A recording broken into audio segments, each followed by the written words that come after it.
Hello, and welcome to the More Cheese Less Whiskers podcast. My name is Dean Jackson, and today we're talking with Gary Klaben.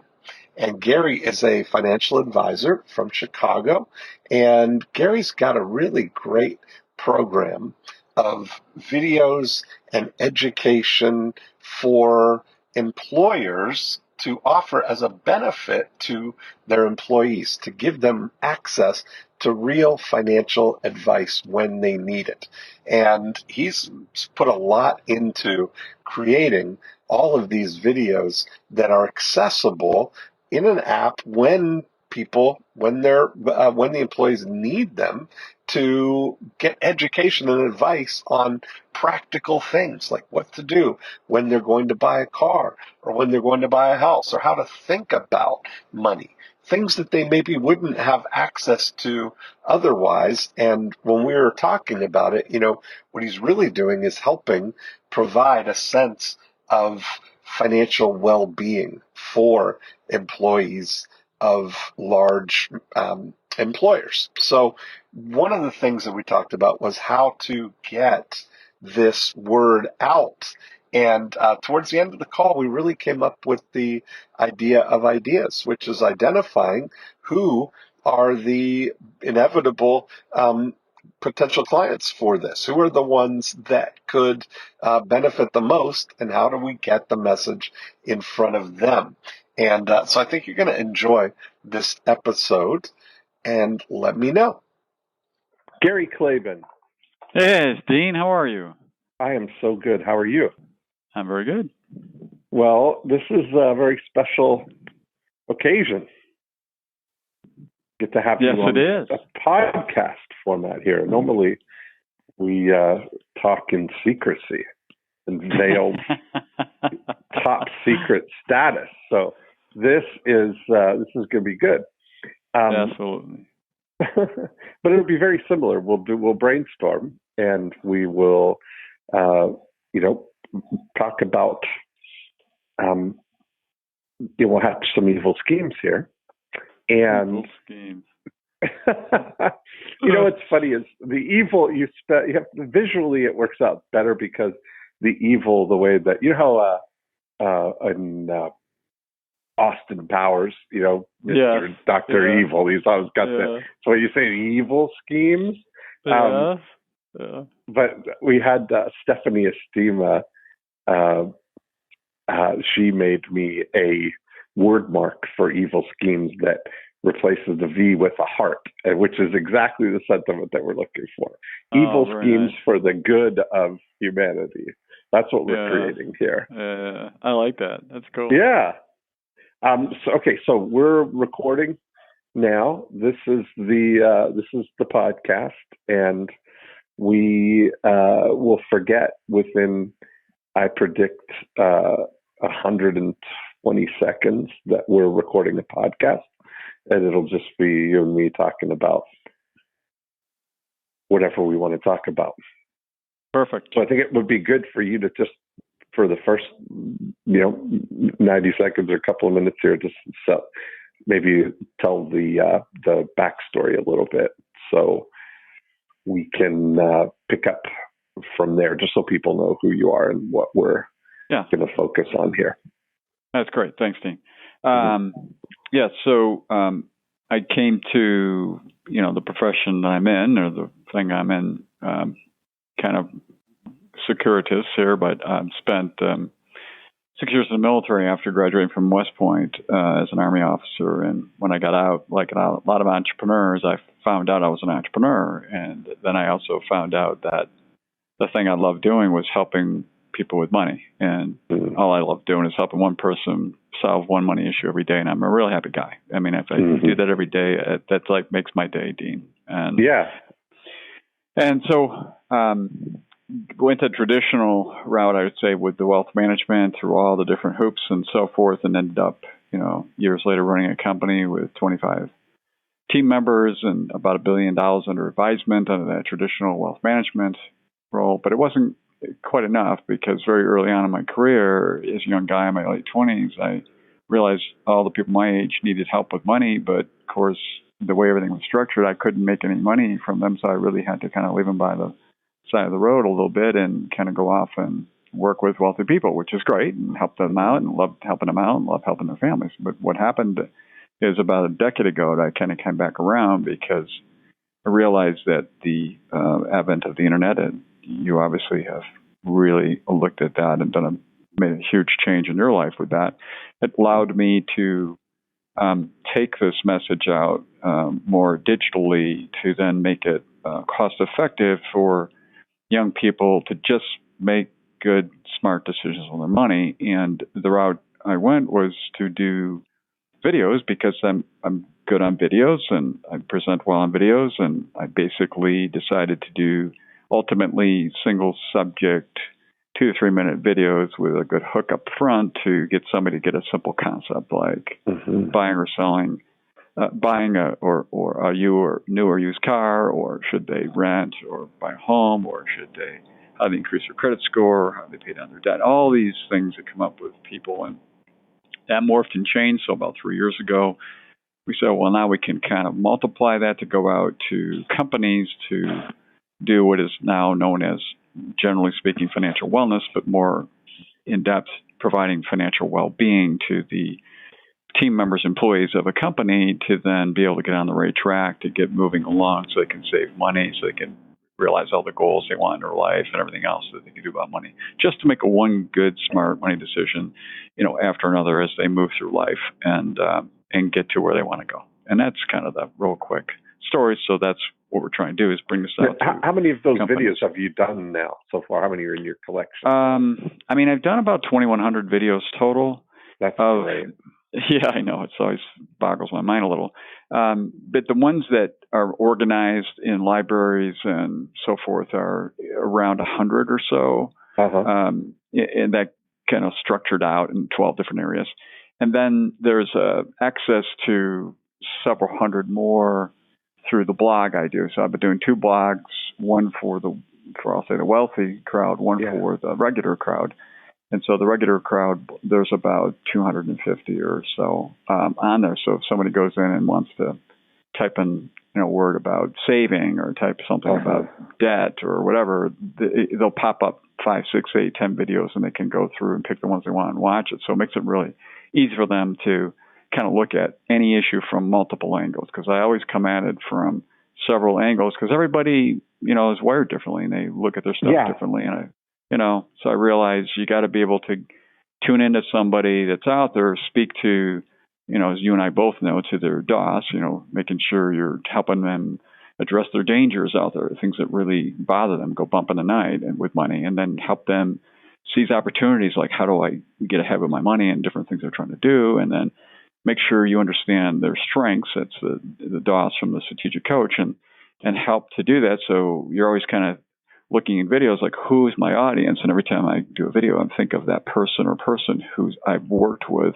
personally over 35 years about this issue. And then I speak to them through the camera specifically to that. And that's the way I've always done my videos. And people tend to come back and go, wow, I really liked your video because it sounded like you really understood me and talking to me and so forth. So I think that's always effective on a video when somebody gets that personal experience. And your videos are very simple. Like, I think what people can, you can be encouraged by what you're doing is that you've got a pretty simple setup, the simple background, simple straight to camera. It wasn't, I know you set up a kind of always on area for you to do your videos. That's correct. Yeah. How much did you spend on the setting up the studio or the just the basic equipment to do the videos that you're doing? That's a really great question, Dean, because I think sometimes people think there's a big barrier to videos. So originally I just threw a camera up for a couple $100 and started doing it against a blank wall. But then I realized to, get better sound and, make it easier to do things.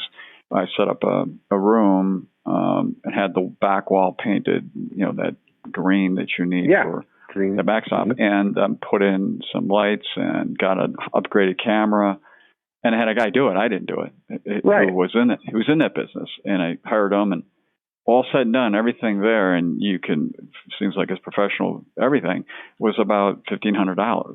Right. So there you go. Yeah, it's not. It is actually fairly inexpensive. The expense, Dean, as you know, is really then gets into the production side of it. Where okay, so. Obviously you got to figure out what is it you're subject to the video, how you're going to shoot that, how you're going to edit that, how you're going to distribute that, all those things, which again, you can outsource all of that through many, many different sources out there. And I would say if somebody was doing videos, they could probably do one video piece, depending on, who they hired and everything else, for probably $250, I would say. Mm-hmm. So it's not that expensive versus if you go to a full studio, they're going to charge you $2,000 to $5,000 to do something similar. So it does make a difference. Yeah. And you get to where you are. I mean, you're really if we talk about this who, not how approach to it, that you are the cow in this, who has all the milk. And you're coming into, we call these things, we have all language in our organization around supporting me as being the cow who's making the milk. And so we would call that the milking shed. So I come into the milking shed. That's what you've got your little thing set up there. And, all you do is look at the camera and talk. Because there's no need for you to do any of the other stuff after that. And that is a great point, and I'll mention that. So you're right, Dean. Initially, I was doing a lot of it myself, so my time was probably, I'll say, an hour and a half per video. Right. Initially. Now my time is about 5 minutes total per video. Yeah. And when I say that, people look at me like, what? How could that be? How's that possible? And the point is that, you talk about cows, right? And so certain cows, I only know this because I know a lot of farmers and I've been in farming country. They have different quality milk, it's more cream versus this versus that.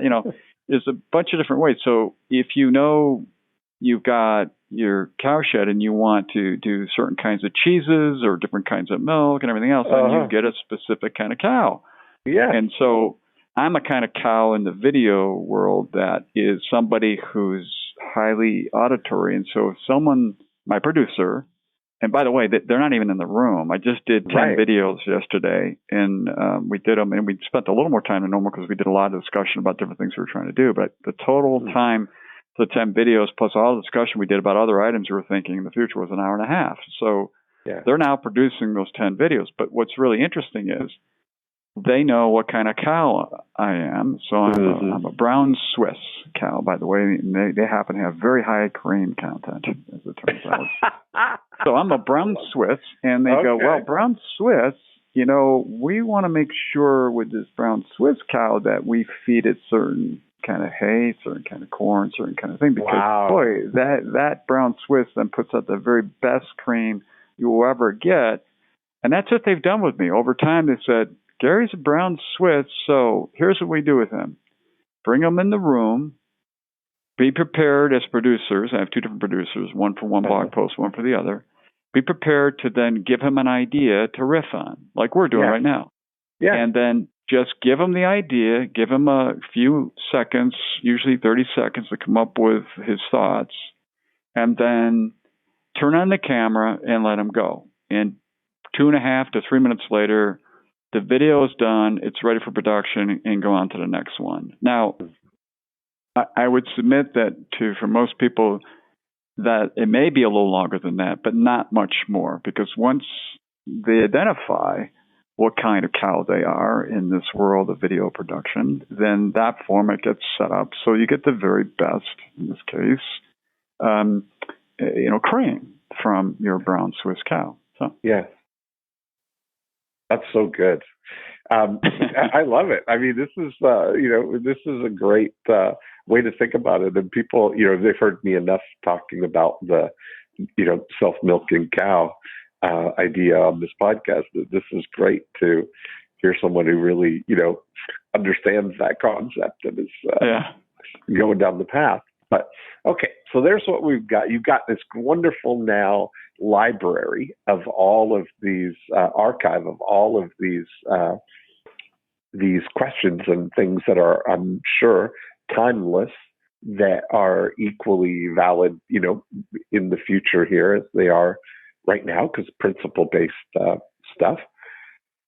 So what's the, where are we at now in terms of what is the, where do we want to jump off from there? Sure. And, So as is the issue with lots of people like me, lots of content, but not really good marketing, pretty classic. I mean, falling into that same place. And that's why I'm talking to you, of course, and why I have had many great conversations with you, Dean, over the years, because you're that who on the other side who can take many different kinds of folks with different kinds of content and help them direct how to market it to get somebody that does a call to action that then actually does something that benefits them based on whatever it is. So you're really great at it. So that's where we're at, is going, okay, so we have this really great content. We know that it really syncs up well. We know from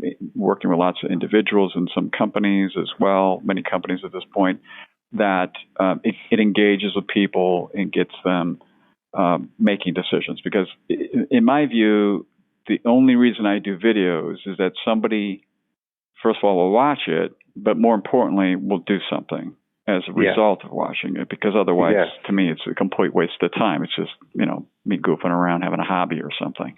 Right. So, So what I look at is look, we've got these libraries. It's now, we got a tech partner involved. This is now a year ago. And the tech partner then has this huge, wonderful, very robust tech platform. It's phenomenal. And so then all the videos reside on that platform, so that you can be consumed easily by someone out there who's wants better financial well-being through a company. And then also the videos get texted out, because you and I both know that I'm like number 22 on their list of things to do until I'm number 1. In other words, all of a sudden they need a car and they're going, new or used, and I need help. And right away the video pops up and they go, oh, there it is. And bam, you're right there at the point of want, right? And so you're at the point of want, and that's why we text out the videos on an ongoing basis. We have them as resources. We know when they're ready, then we need to be there to engage with them. It's a very important aspect of that. So we look at these elements, then we'd say, okay, so we've got this financial wellness platform. We like to call it well-being, because financial wellness is like an abused term now, as it turns out. So we want to build well-being because of the nature of what's going on with most Americans, and COVID has brought this out, where you have these financially strapped, entrapped people who are seriously trying to figure out how to deal with their debt problems, how to deal with their other cash flow issues, how to pay their bills, how to get out of debt, how to increase their credit score, how to just get back to some point in life that feels better, because they tend to fall into 4 bad things that happen to them. One, that they're not present at work. In other words, absenteeism, because they have such a huge negative cognitive load because of the financial situation. Number 2, that causes greater safety problems with drivers and different physical things they're doing. It causes greater safety issues for them and for the corporation or the company they work for. Number 3, their productivity goes down because, again, they're thinking about their money so much that they can't concentrate, on what they're doing. And number 4, they create high turnover for their companies, because if somebody offers them an extra $1,000 a year down the road, they switch and go just because that's the only choice they feel they have to be able to pay their bills or do whatever they need to do.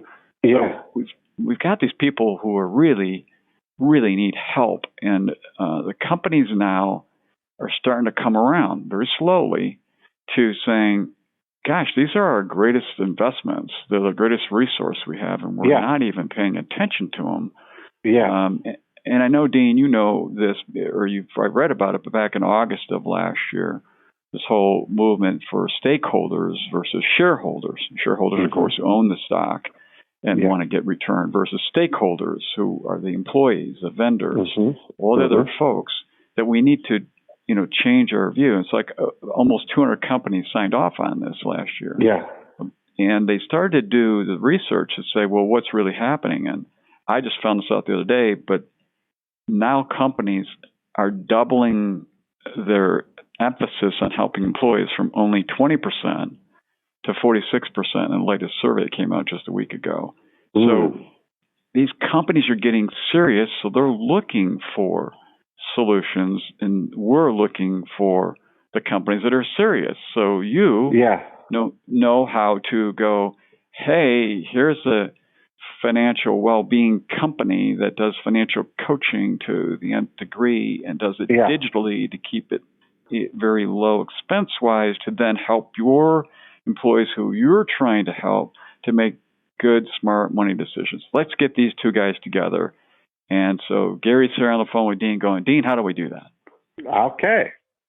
Well, this is brilliant, because now I want to just kind of address something. You've got all of this content now. You've got amazing collection of all of these. And a lot of people, think that the content is the answer, that they just need to, if you build them, they'll come kind of thing. That you build, people, I see it all the time. People are frustrated that I've been doing all these podcasts, or I've made all these videos, or I've been blogging.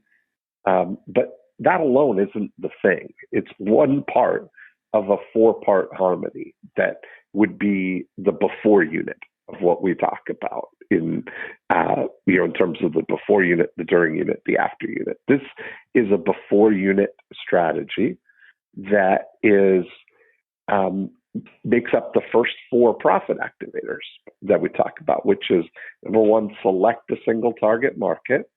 Number 2, compel your prospects to raise their hand. So you're turning invisible prospects to visible prospects.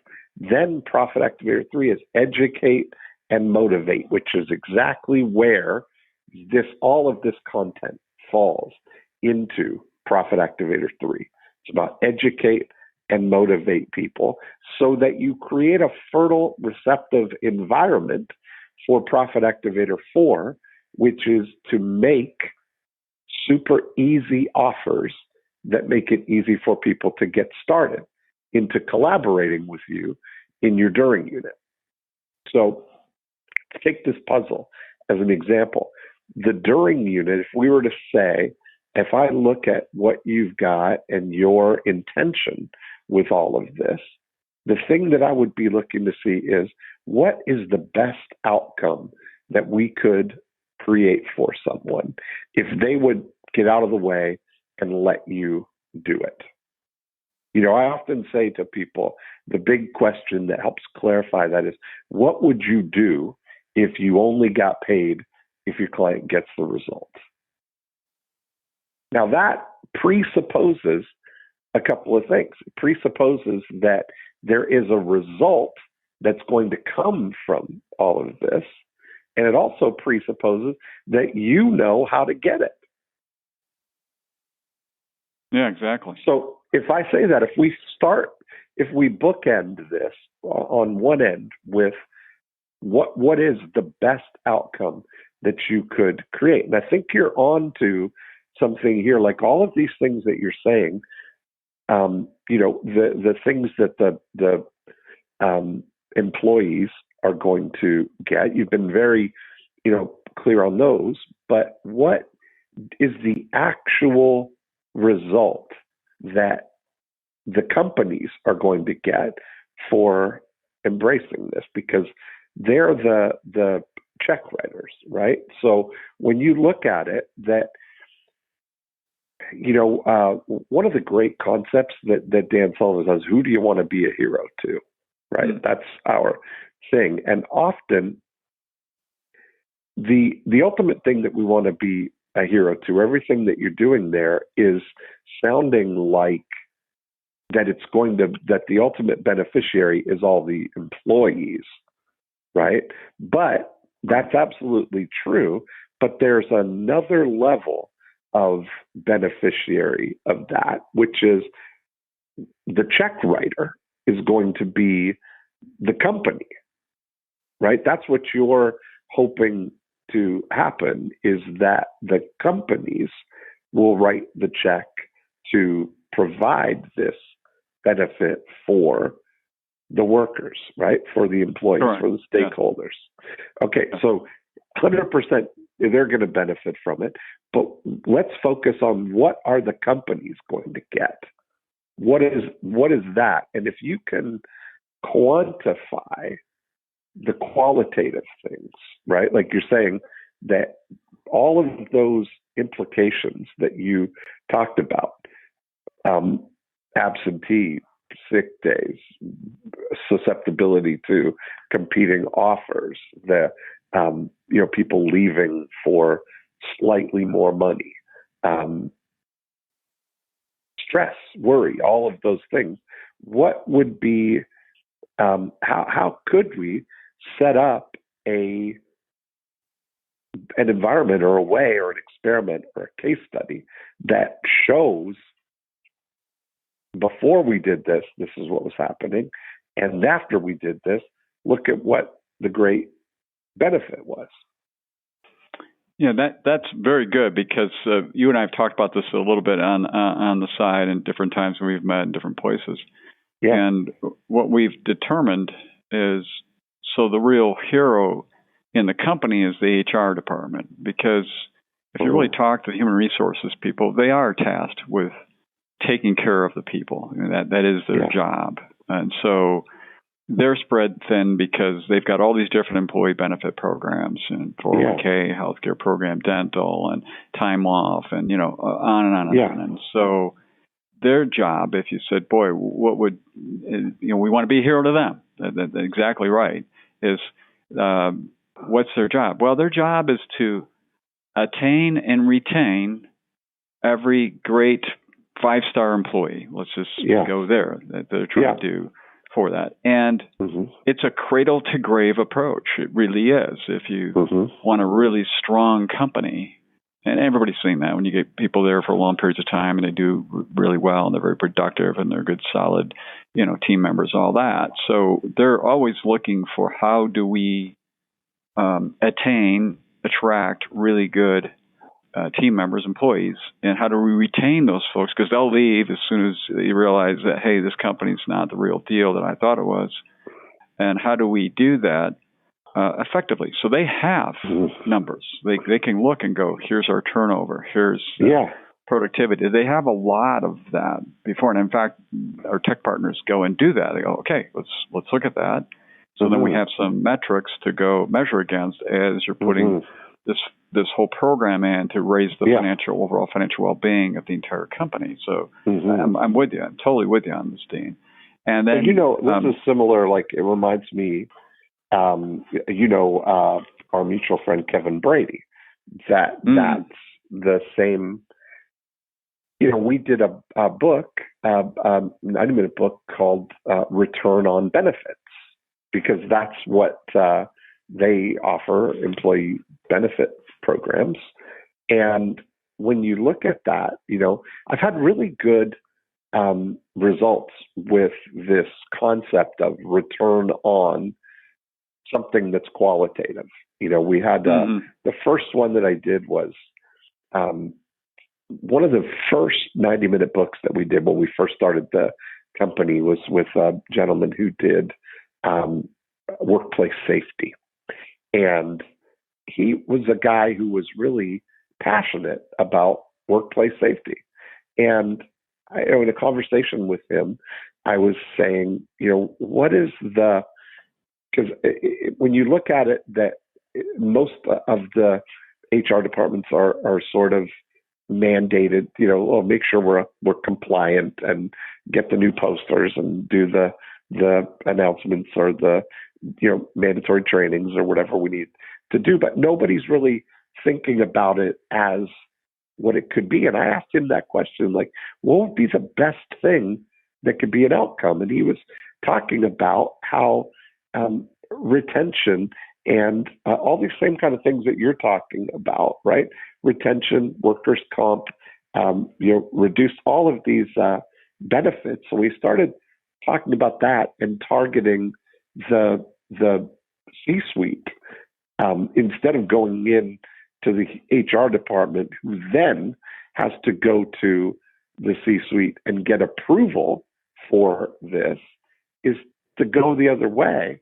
Start the conversation with the CFO, the COO, the CEO on the return on benefits, and get it coming that way from the top down. So send to human HR as a directive rather than the HR having to defend it, Yeah, and I agree, because each time we go to a company and somebody brings me in, they're going to bring me at a lower level. I go, guys, we want to talk to the C-suite. Yeah. Because they're either on board with this or they're not. Right. And if they're not on board, it's not going anywhere. Right. We're still a hero to the HR department. Yeah. But it has to be driven from. Yeah. What's the investment for it? Like, so we go the other way. If we look at describing your ideal candidate for this, your ideal client, how many employees, what level of revenue, what kind of markers, characteristics would make someone a perfect candidate for this? And I'm going to go through some framing, because otherwise it won't make sense, or it'll make better sense, I should say. So the framing is, and you know me, I like to frame things so people can get them clearly. So I have a little formula, and it's really fairly simple. The formula is FW equals FC plus E plus ET. So FW is basically financial well-being or financial wellness. We're defining it because people say, well, what's your program? And so we're defining it by these three elements. And the first one is FC. That's financial coaching. And, Dean, I talked about this. It's the tacit knowledge a coach teaches someone: how to ride a bike, how to play an instrument, how to play football, versus explicit knowledge where you can read it in a book and it's about facts and so forth. So tacit knowledge is where coaches come in. And in the money area, it's complex. So you need a financial coach. That's important. That's first.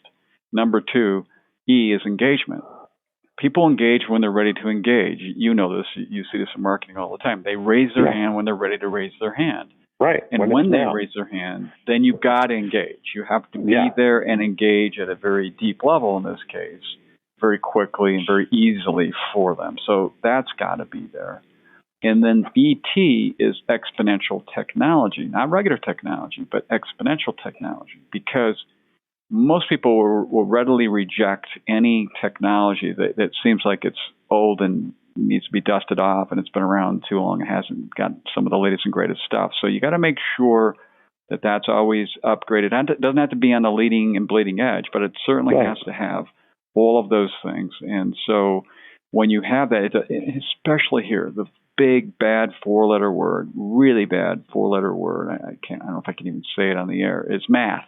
So, I think I'm okay saying it, but in some circles that's not okay. So MATH is really, really difficult for the general public, and it's difficult for most folks. So you want the exponential technology to take care of all that heavy lifting, the budgeting and the collecting the money and adding it all up and doing all that stuff, so you can figure out, am I saving or I'm spending? Am I net deficit or not? What do I need to do to make that work? If you don't make that super easy and make it just very intuitive and very clean and simple to understand, you're going nowhere fast. So the exponential technology does all the heavy lifting, connecting, and everything else. The coach has to be there when they're ready to engage. So if you look at those three, so we want to have coaches available on a phone call away. And then ultimately, for the people who get more and more engaged, then they get their own financial coach. And so we've had to figure out how to get that down to a monetary level that's acceptable to a company, and it is. And what ends up happening is then that CFO in particular goes, oh my gosh, we're seeing costs being driven down on safety issues. We're seeing productivity levels rising with people, that now we needed a team of 10, we only need a team of 7. So as they grow their companies, they're not having to hire more people because they're actually seeing all these benefits. There's not turnover, so the HR department's not just vigorously trying to constantly bring new people in because they're losing so many. So many things functionally get better and better within the company that we see tens of millions of dollars saving within several years. We have case studies where that we can see that. That's perfect. Well, that's what you're talking about then. So, Exactly. Yeah. So there's that's part of the approach then, right? So if you pick you've been doing it, you've got results, you've got case studies. Have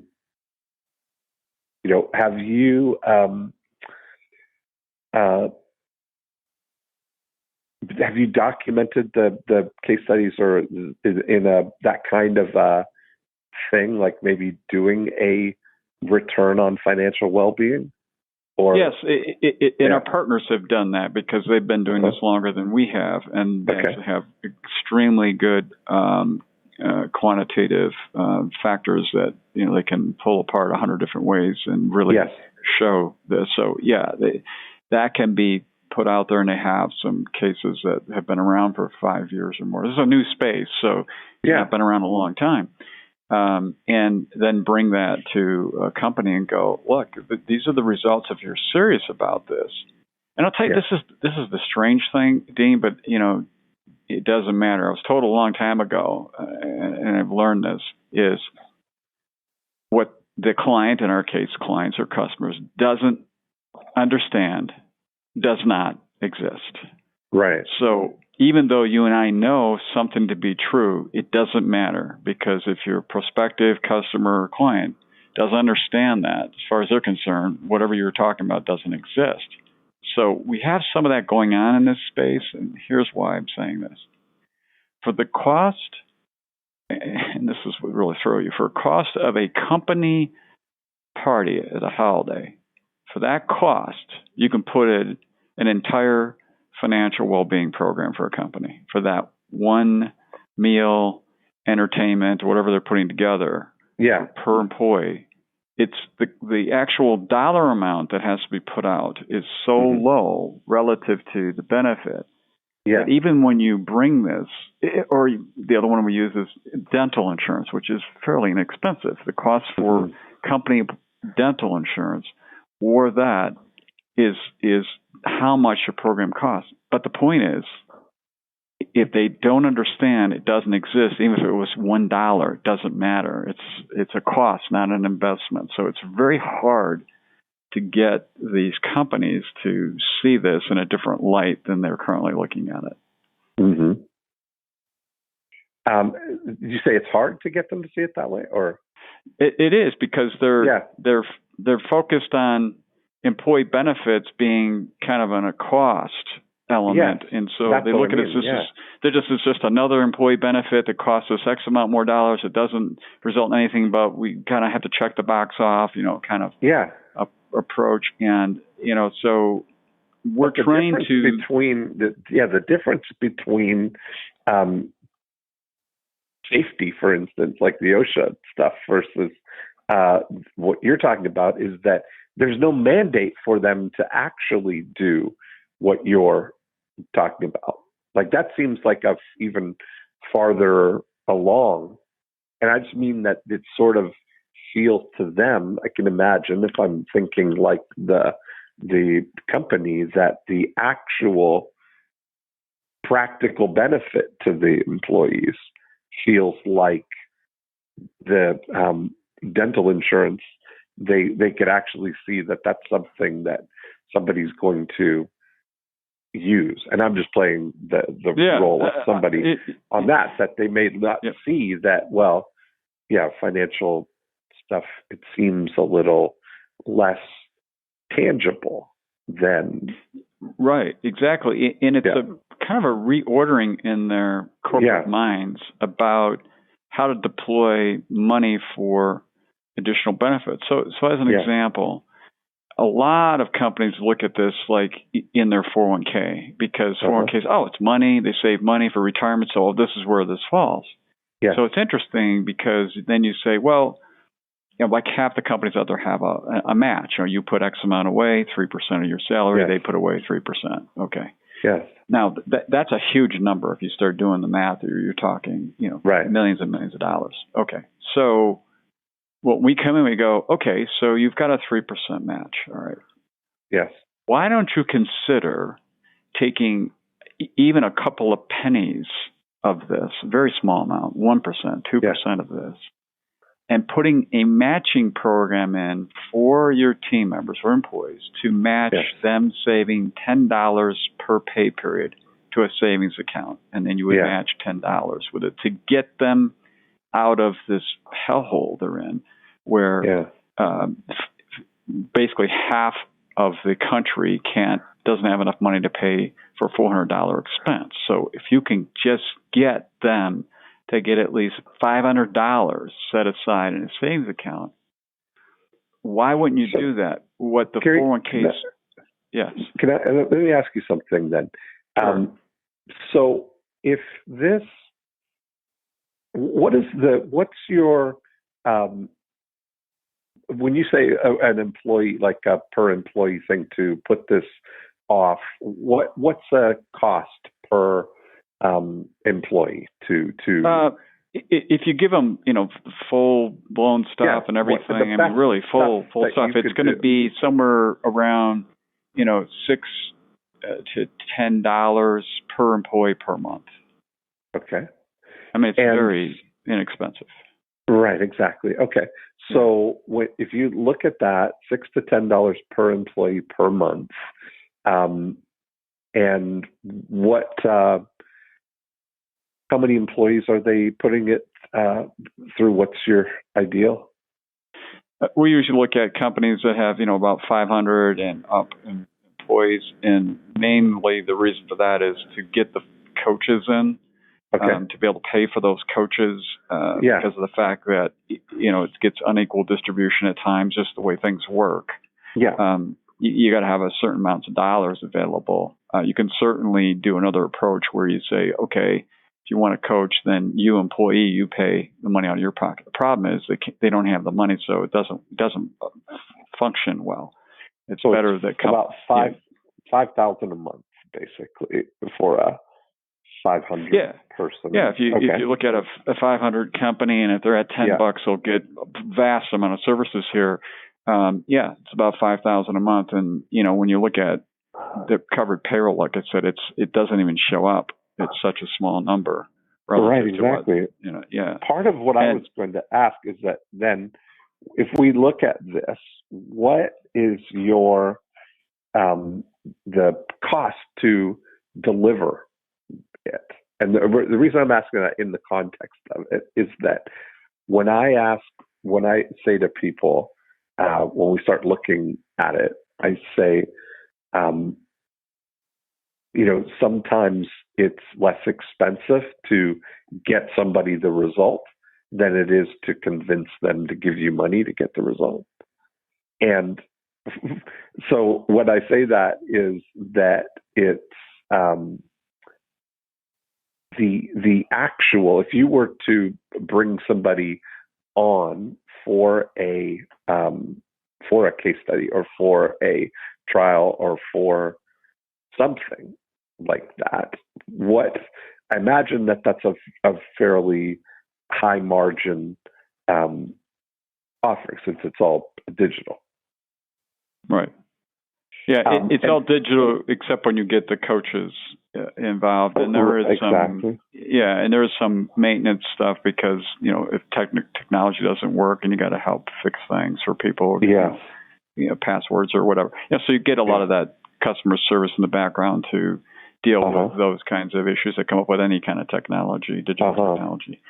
But then the cost moves up when you start to get live people, communicating through video conferencing or phone call or email or text or whatever, with a real person to help them solve this one money issue they're dealing with. Typically, because something pops up where all of a sudden they've got to handle something, and that's when they show up. Yeah. Like my car just went on the fritz.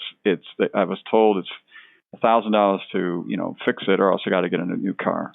And they've always bought new cars, so they get this video. It talks about a used car, and they're like, "Well, maybe I should consider a used car." Now, Dean, you know as well as I do, the difference between a new car and a used car, generally speaking, over say 6-year period, is substantial. It's $10,000, $15,000, $20,000. It's not a small number. It's a really big number. Yeah. But people don't get the math. Yeah. So they get they make decisions for a variety of reasons. My dad always said, always buy a new car. I love the new car smell. If I get a used car, it's a lemon. And there'll always be all these different, which don't.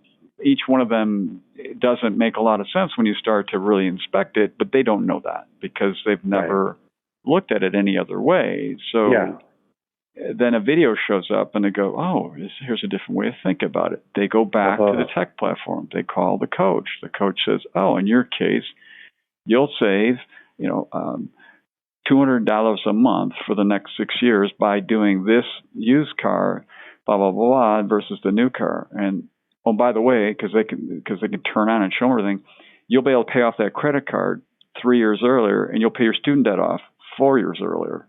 Right. Now, when you put it in that term to somebody, they go, "Yeah, why wouldn't I buy a used car?" So they just made a good, smart decision because they engaged with a coach who could then help them think through the ramifications of buying a new car versus a used car. Yeah. Yes.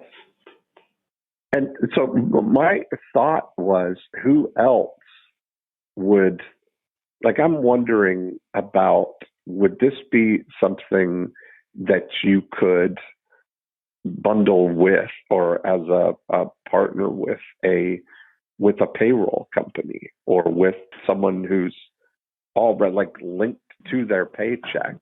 That's actually, that's a great question, and I've spoken to a few of them, but because they're in a certain lane, it's hard to them to. And again, I'm certainly we can find somebody it's hard for them to get outside of that to look at this differently than they look at everything else. Because see, so if you think about the 401k as kind of one of the rail cars in your overall money train, right? But it's like the focus of most companies. You go, well, that's really only for old Dean, old Gary, when they're in their 60s. Yeah. And here they are, and right straight in front of them is a $22,000 balance in a student debt that's killing them. And you're saying, but we'll give you a 3% match so that when you're an old dude, you'll hopefully have enough money. And you're like, yeah, but I need this. And so they're struggling, this person, to get this thing done or something else. But what it is, it's one rail car, or the money train, of which there's 6 or 7 other ones that have become important. So the company, and it's so strange, is they go to their 401k advisor and they say, well, how do we help our employees more? Well, by not putting all your money towards the 401k, by putting it towards all these other issues your clients have, your customers, your employees have, and we can go through and find out what those are. We can find out if you've got a younger population and maybe 40% of your workforce has problems with paying down credit card debt and student debt. Yeah. Or you got a huge middle workforce that's worried about funding for college education for their children or getting close to that or so forth. Or if you have an older workforce, which is killing the company because of the cost of healthcare, is just absolutely killing the company, and they can't retire because they're trapped. They're trapped to get out of here. So then we put programs in for them. But whatever your company is structured, let's have the monies go to the right rail cars within this money train and make the thing run more smoothly down the track and be more productive and safer and do all that. And that's what we can do. We can really go in and customize to that company to then fit their particular employees to meet their needs and not get focused on just the 401k or focused on something else.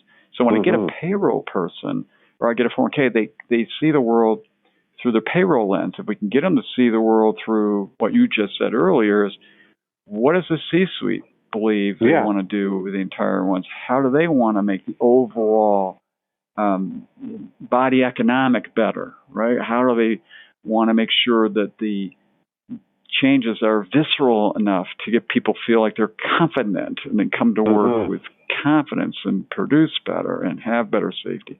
How do we do that even from a payroll provider's perspective? And that's what I mean is that it feels like there's a lot of silos that are sort of all independents, all going for the same thing, some share of the company dollar for this overriding thing of well-being, which could be, attributed with, like you said, the 401k, some benefits or not benefits. I love this whole financial coaching, but very few people, I've never heard of any companies offering stuff like that. So you really have kind of an open slot there. But these payroll companies, the 401k companies, the dental insurance, the workplace safety, all these things where, I don't know the details, but, our mutual friend, Paul Abel, right, looking at combining, taking something that is traditionally an expense and turning it into a reduced or a profit center for absolutely. someone. And Paul and I have spoken about this, and the difference is his circle of folks that he's helping are in much smaller companies, so we don't have a solution yet for the smaller companies, because of the fact of because the financial coach is so integral to the decision-making process. It is integral, and we are looking at a different model for that to have the employee pay for it. But again, we run into that same issue: is the ones who really, really need it can't afford to do that. So it's we go back to the company and we say the company in the 50s and 60s and 70s, they basically took care of all the retirement and all the needs for their employees. And they could, because it was a utopian time where corporate America had no competitors in the entire world. And so we kind of were in this unusual environment where we could spend enormous amounts of money on employee benefits because the car companies in Japan and Germany and all the other ones didn't recover from World War II yet. Well, now we're in this environment where companies have to be really smart about how they push their money around. And basically the two biggest problem areas are health and money. And there's a lot of studies show that a very big connection between the two, that, a lot of money stresses cause, hypertension and diabetes and all these other things. So when you say wellness, you could basically say wellness, and you're really talking about both. When you look at that standpoint. But that we certainly have addressed heavily the health wellness, but very lightly the financial wellness side of it, which is now being addressed in these various programs. And the interesting part is the financial wellness is so much less expensive because you don't have the doctors and nurses and PAs and all the other ones who are very costly to get in front of anytime you need to do it. You don't. And so the cost of delivering this thing, if you look at it purely from a cost standpoint, is much, much less. The result is much, much higher. So, Dean, to your point, is how do we make that clear communication of, guys, at least try this, because it looks to be, from what we see, a big result from a small effort and a lot of goodwill to your employees by addressing their financial health, straight on. Yeah.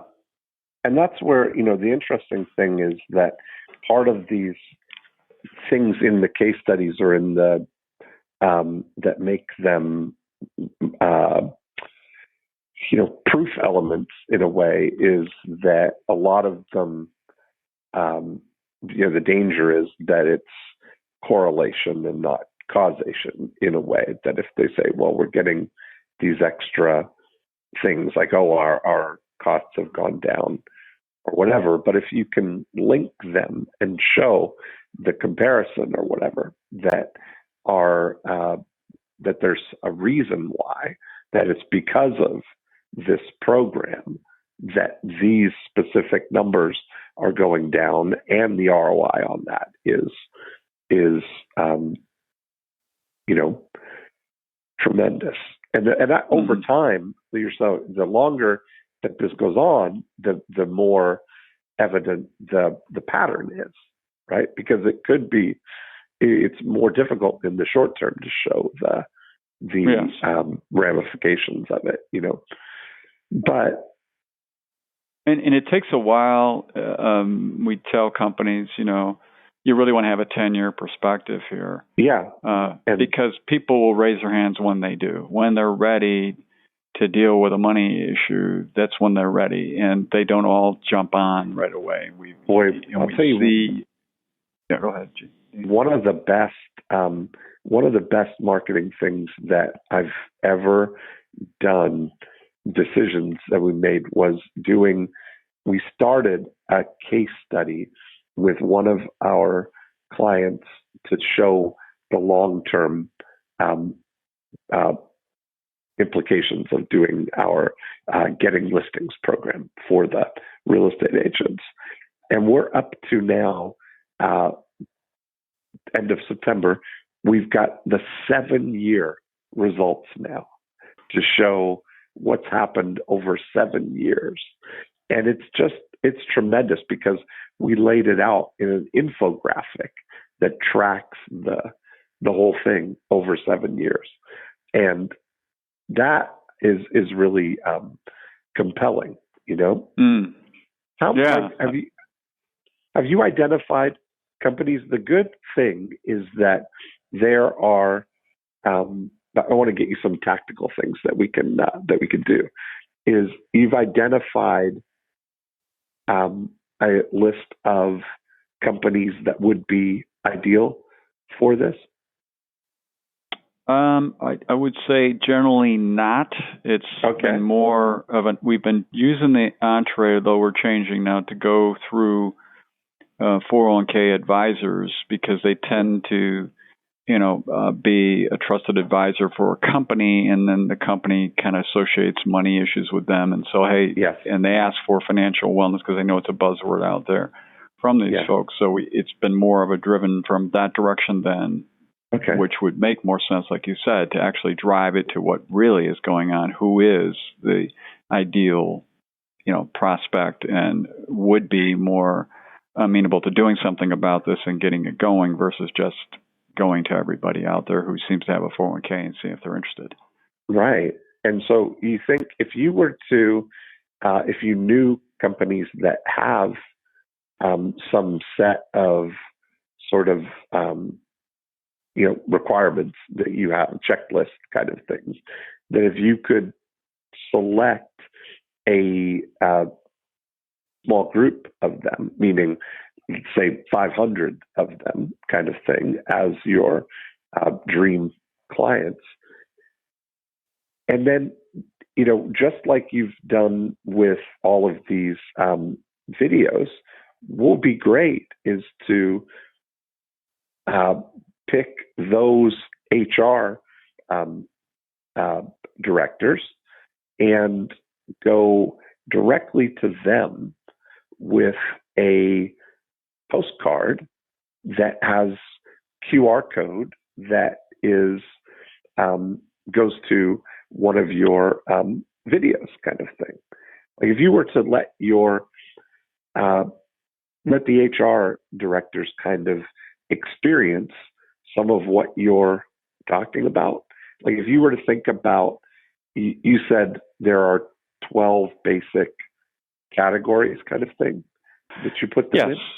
Yes, it's it's like tax, investing, debt. So what I might do is, have you seen the full page ad that I did in Success magazine for the 9-word email? I think so, because I've seen it through, I think, Genius. I've seen it before. Right. Yeah. So it looks like an article, right? Like it looks like that. What I might do is take one of your best concepts for each of those 12 and write a full-page article as if you were in this HR magazine kind of thing, that addresses the the best thing that you could share with somebody about this idea. And then on the back of the postcard, have QR codes, like have your titles of the videos kind of thing.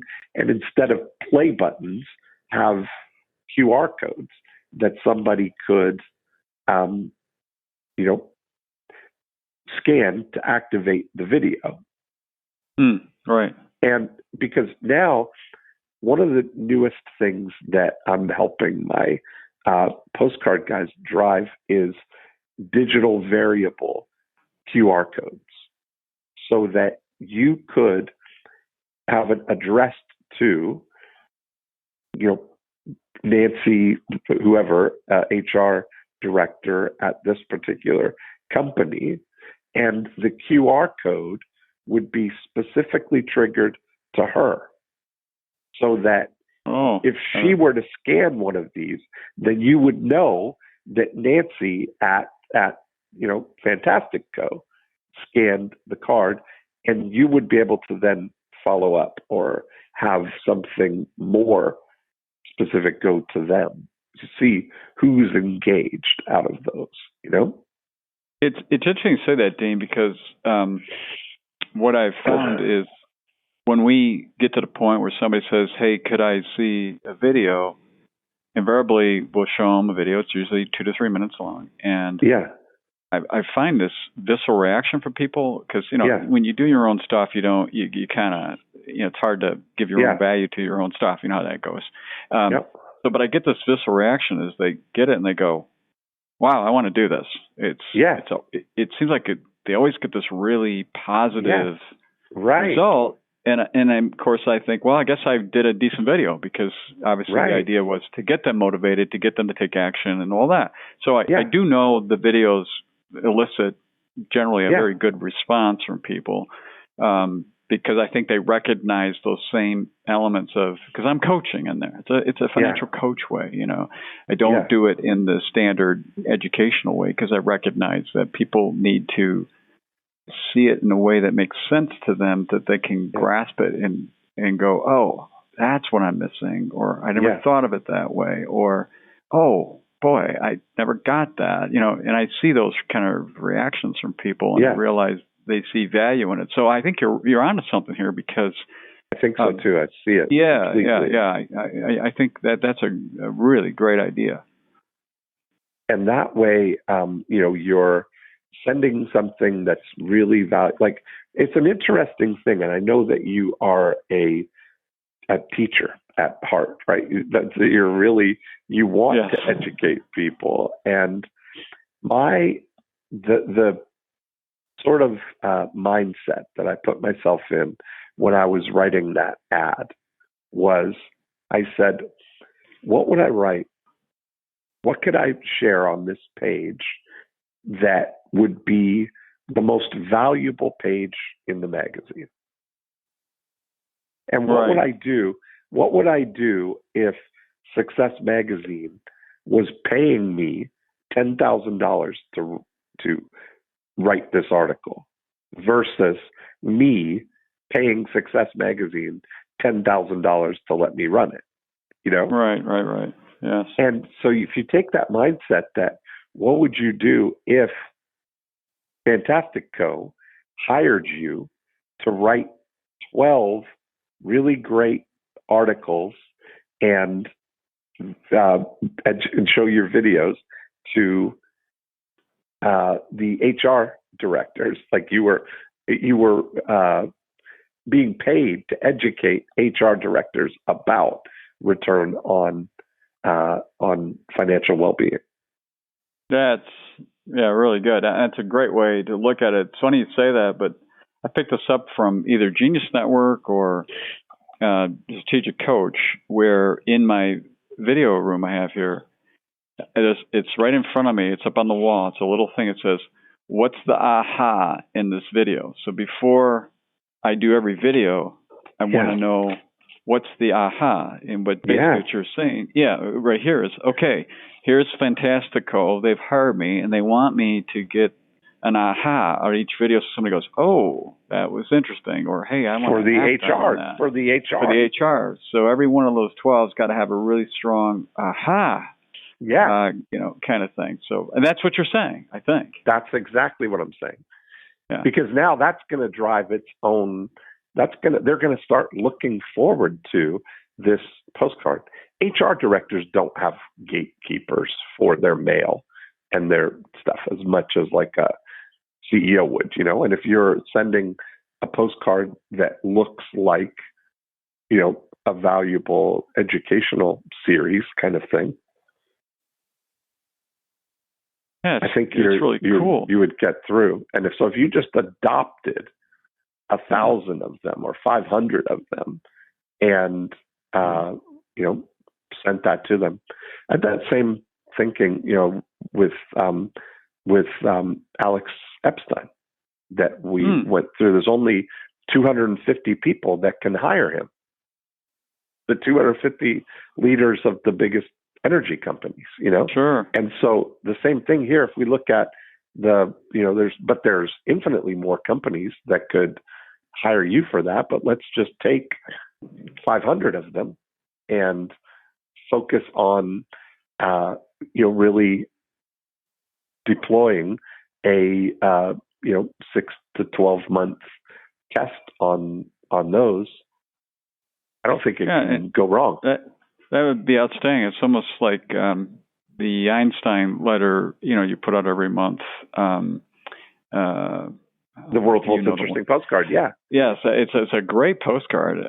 We've been doing that too from your direction, and it's great because it comes out. It's really interesting, and then on the back side, there's always a call to action. Something saying, hey, who do you know that's dealing with, they're ready to retire. I want to know how to deal with the issues that come up, or whatever it happens to be. Right.